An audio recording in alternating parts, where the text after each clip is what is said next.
તો hello everyone, તમારું બધાનું મારી યુટ્યુબ ચેનલ પર સ્વાગત છે. ગયા વિડીયોમાં આપણે પૃષ્ઠફળના સૂત્રો વિશે અભ્યાસ કર્યો. એટલે પૃષ્ઠફળના જે સૂત્રો છે એને આપણે યાદ કર્યા, એને લખ્યા અને એને સમજ્યા. હવે આપણે એના ઉપરથી એક દાખલો લઈશું અને દાખલો આપણે આજે અહીંયા સોલ્વ કરીશું. જે તમારી એક્ઝામમાં આવા દાખલા પૂછાય છે તો તમે સરળતાથી આ દાખલો સમજી શકશો અને તમે પણ બોર્ડની એક્ઝામમાં દાખલો આવો જો પૂછાય તો તમે કરી શકો. એની માટે આપણે આજે એક દાખલો ઉદાહરણ તરીકે લઈશું. જોઈએ, આપણી પાસે એક દાખલો અહીંયા લખેલો છે. એક નળાકાર બંને બાજુએ અર્ધગોળાથી એટલે અર્ધગોલકથી બંધ છે. નળાકારની ત્રિજ્યા 7 સેમી અને સંયોજિત પદાર્થની કુલ ઊંચાઈ 34 સેન્ટીમીટર છે. આ પદાર્થની કુલ સપાટીનું ક્ષેત્રફળ શોધો.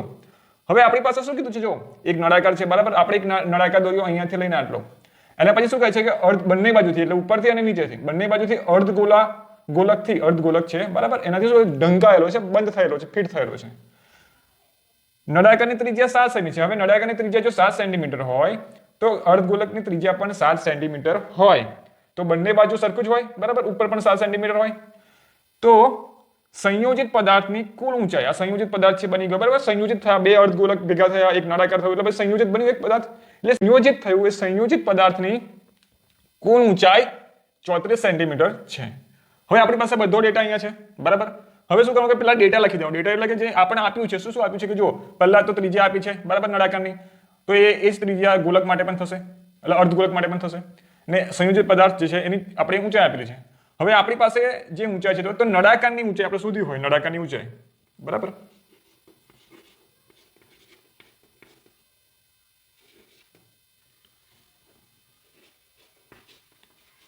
ઊંચાઈ શોધીએ આપણે.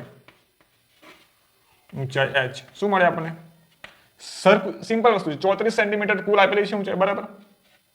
34 એમાં અર્ધગોલકની 7 સેન્ટીમીટરની, બીજો એક અર્ધગોલક છે એની 7 સેન્ટીમીટર, બંને ભેગા કરે 14 થાય એટલે 14 સેન્ટીમીટર એમાંથી બાદ કરવાના.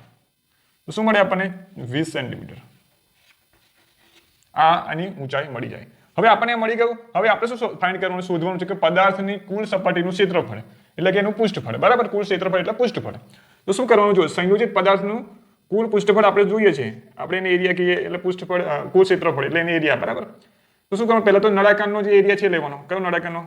તો બંધ છે બંને બાજુથી, બરાબર. એટલે શું આવશે?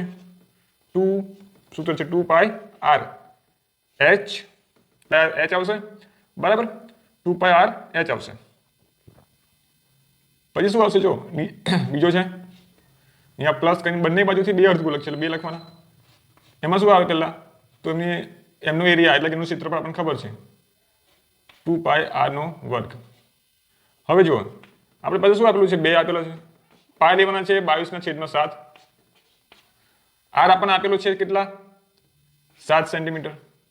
h કેટલું મળ્યું? 20 મળ્યું આપણને, 20 સેન્ટીમીટર.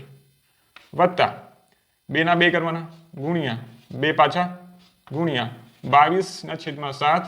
આવા વર્ગ છે r નો, એટલે કે ત્રિજ્યાનો વર્ગ છે. એટલે આપણે શું કરીશું? અહીંયા 7 નો વર્ગ લઈશું. હવે જો અહીંયાથી 7 ગયા, અહીંયાથી 7 ગયા, બરાબર છે. અહીંયાથી એક 7 ગયા, અહીંયાથી એક 7 ગયા, અહીંયા એક 7 વધ્યા છે, બરાબર. શું મળશે અહીંયા? જુઓ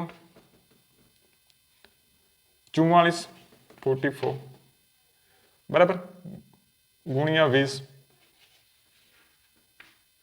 વત્તા 2 ગુણ્યા 2 કેટલા થાય? 4 તો 88 થાય, બરાબર. આનો આપણે ગુણાકાર કરીએ તો શું મળે આપણને?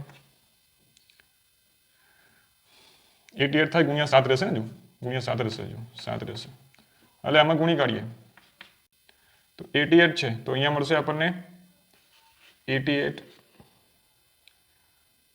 કૌંસમાં મળશે આપણને 7 ને તો 17.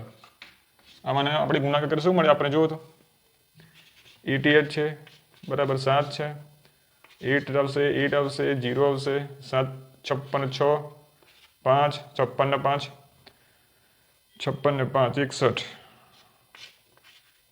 9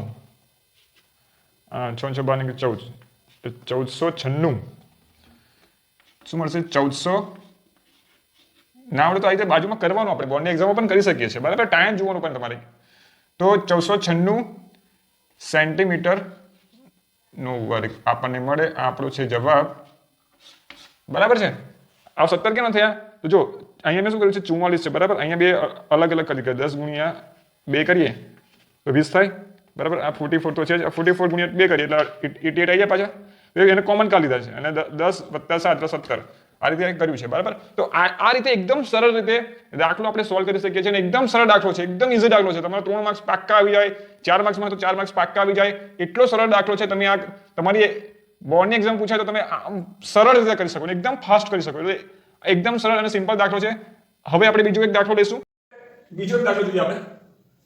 3 સેમી લંબાઈના સમઘન આકારના લાકડાના 6 ટુકડા એક હારમાં એકબીજાને અડીને ગોઠવેલ છે. આ ગોઠવણી દ્વારા બનતા ઘન પદાર્થની કુલ સપાટીનું ક્ષેત્રફળ શોધો.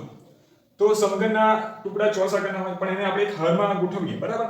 તો જો અહીંયા આપણે ગોઠવ્યા છે 6, તો શું બને, લંબઘન બની જાય આકાર. તો લંબઘન જે બને છે એ ઘન આકાર બને છે, લંબઘન છે.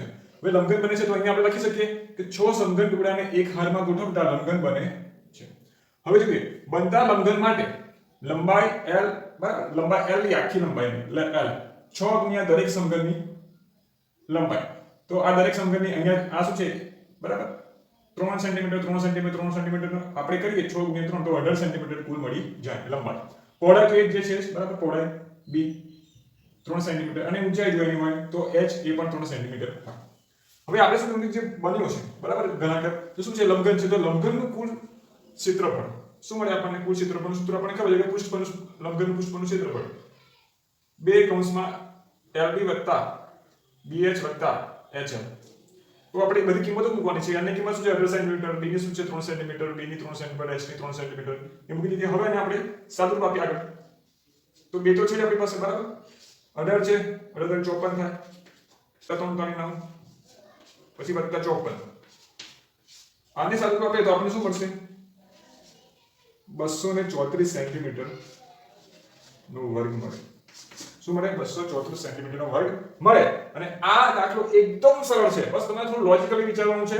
તો આવા દાખલા જો પૂછાય તો તમે આમ સરળ રીતે કરી શકો એક્ઝામમાં, અને આવા દાખલા તમને આવડવા પણ જોઈએ. જો પૂછી શકાય, કદાચ પૂછાઈ જાય બરાબર છે, 2 માર્ક્સમાં પૂછાઈ જાય કે 3 માર્ક્સમાં પૂછાઈ જાય, તો તમારે આવા દાખલા આવડવા જોઈએ. અને આ સરળ અને સિમ્પલ દાખલા છે બરાબર.